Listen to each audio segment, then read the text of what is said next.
BC కులగణన గురించి మీరేం చెప్తారు? బీసీకి సంబంధించి బీసీ సంఘ నేతలంతా కూడా తప్పుడు లెక్కలు చూపిస్తుంది కాంగ్రెస్ ప్రభుత్వం.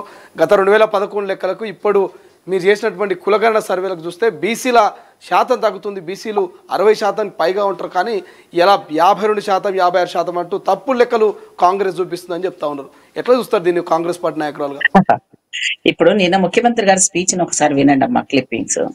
కేటీఆర్ మాట్లాడుతున్నప్పుడు ముఖ్యమంత్రి గారు ఒకటే మాట అన్నారు, ఒక్కరోజు సమగ్ర సర్వే చేసిండ్రు. ఆయన చేసినప్పుడు మీ దగ్గర డాటా ఉందిగా, మీ అధికారుల దగ్గర డాటా ఉంది కదా, ఒకసారి అది అఫీషియల్దే కదా, మరి అది బయట పెట్టమంటే పెట్టాడా కేటీఆర్? అధికారులను అసలు ఆయన అడుగుతున్నాడు, సరే బాబు మేము చేసిన దాంట్లో మీకు తక్కువలు జరిగినాయి అని అంటున్నారు కదా, మీరు కరెక్ట్ గా ఉన్న వాళ్ళైతే మీ డాటా ఇవ్వండి, అందులో కావాలని పెంచిందా, అది సమగ్రమైనది, అప్పుడు డూప్లికేట్ జరిగిందా, ఇప్పుడు వాస్తవంగా జరిగిందా అనేది తెలిసిపోతుంది కదా. మరి పెరిగిన వాళ్ళ పర్సంటేజ్ల గురించి ఏం మాట్లాడరేంటి? ఎక్కడ పెరిగిన వాళ్ళంటే కొన్ని శాతం కొంత పెరుగుతున్నాయి కొన్ని కులాల పరంగా చూసినప్పుడు, మరి ఇస్తే ఏం పోయింది? మీరు అది మాత్రం మాట్లాడకుండా కేటీఆర్ పెద్దగా అరసడాలే చూసాము. నిన్న ఏమైనా మాట్లాడిన దానికి ఏమైనా సత్తా ఉందా? అసలు కేసీఆర్ రావాలిగా, కేసీఆర్ వచ్చాడా? దళితుల మీద ప్రేమ లేదు, బీసీల మీద ప్రేమ లేదు కాబట్టి కేసీఆర్ రాలేదు. ఇక మరి ప్రజల్లోకి వెళ్తే రేపు పొద్దున స్థానిక ఎలక్షన్స్ ఉన్నాయి కాబట్టి కొడుకునన్నా పంపించుకున్నాడేమో. ఆ కొడుకు కూడా సరిగా సమాధానం చెప్పలేకపోయాడు. మళ్ళీ ఏమనంటే ఎంతసేపు మాకు అది రిపోర్ట్స్ పెడతాము, మాకు అన్ని కంటిక రూపాయలు ఇవ్వండి, బుక్స్ రూపాయలు వేయండి, మీరు ఇమీడియట్ గా ఎట్లా చేస్తారు అనేది అయ్యిందన్న కడుపులో కుళ్ళే కనబడుతుంది తప్ప ఆయనకి నిజంగా బీసీల మీద ప్రేమ ఎక్కడ ఉంటుంది? మరి ఒక బీసీలకు ఎవరికి రాజకీయ అధికారం ఇచ్చాడు? ఇప్పుడు రేపొద్దున వాళ్ళ పార్టీలోని నాయకత్వం పోరు స్టార్ట్ అయింది. ఒక పక్కన కవితమ్మ పోరు, ఒక హరీష్ రావు పోరు, ఒక పక్కన ఈయన పోరు. ఈయన లెవెల్ ఈయన మీటింగ్లకి వెళ్ళిపోతున్నాడు, హరీష్ రావు వెళ్తున్నాడు. ఇక కవితమ్మ అయితే ఎన్నడూ లేని విధంగా బీసీల గురించి ముఖ్యమంత్రి గారికి కాంగ్రెస్ కాకి లెక్కలు చేస్తా ఉంది మొత్తం బీసీలు అని చెప్తుంది కదా కవిత కూడా.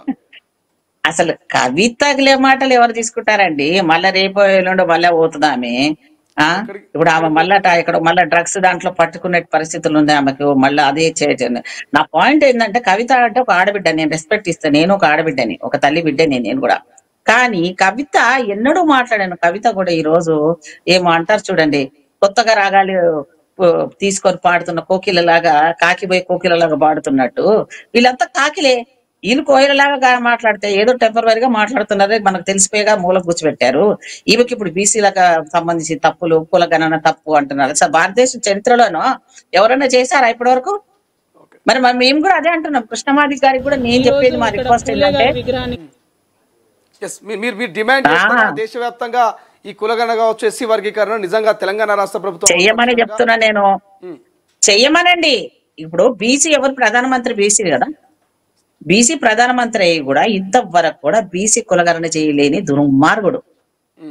ఒక్కసారి మనం ఆలోచించాలి జనాలు. ఇంకా ఈ దేశం ఎక్కడ పోతుందో నాకు ఇప్పటి కూడా బాధ అనిపిస్తుంది. ఒక బీసీ ప్రధానమంత్రి ఉండి కూడా బీసీలకు సంబంధించి కులగణన చేయకపోవడం అని ఈ దేశం యొక్క దౌర్భాగ్యం. భారతదేశం వెలిగిపోతుంది అన్నాడు. పోయి మొన్న ట్రంప్ తో దేశానికి ఏదో చేస్తానన్నాడు. ఇప్పుడు అమెరికా ఇప్పుడు పిల్లలు చూడు, మొత్తం అమెరికా నుంచి చేతులకు బేడీలు వేసి, కాళ్ళకు బేడీలు వేసి నిర్దాక్షిణంగా పంపించేస్తున్నాడు వితౌట్ నోటీస్ పిల్లల్ని.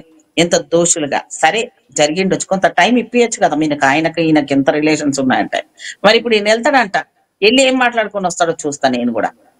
ఈయన చెప్పినట్టుగా భారతదేశానికి ఏ లెవెల్లో కూడా మేలు జరుగుతుందని మాత్రం నేను అడగట్లేదు, నమ్మటం లేదు. ఎందుకు నమ్మట్లేదు?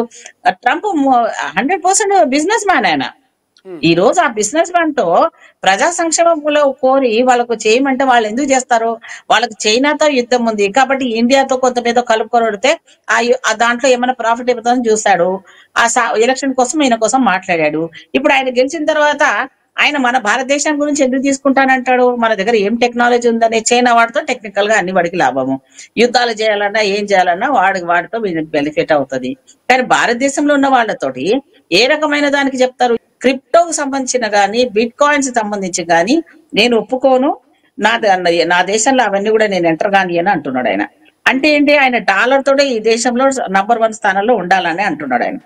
సో ఇప్పుడు భారతదేశమే కాదు, యావత్ దేశంలో ఉన్న వాళ్ళని కాదు, ప్రపంచ దేశాలను కూడా తన కంట్రోల్లో పెట్టుకోవాలన్న ఒక సామ్రాజ్యవాదిగా ఉన్న, క్యాపిటలిస్ట్ గా ఉన్న మోదీని కన్విన్స్ చేసుకొని వస్తాడు ఆయన. అంతేకాకుండా భారతదేశం యావత్తు కూడా కులగణన జరగాలి. అంత సీన్ లేదులే, అయిపోయింది.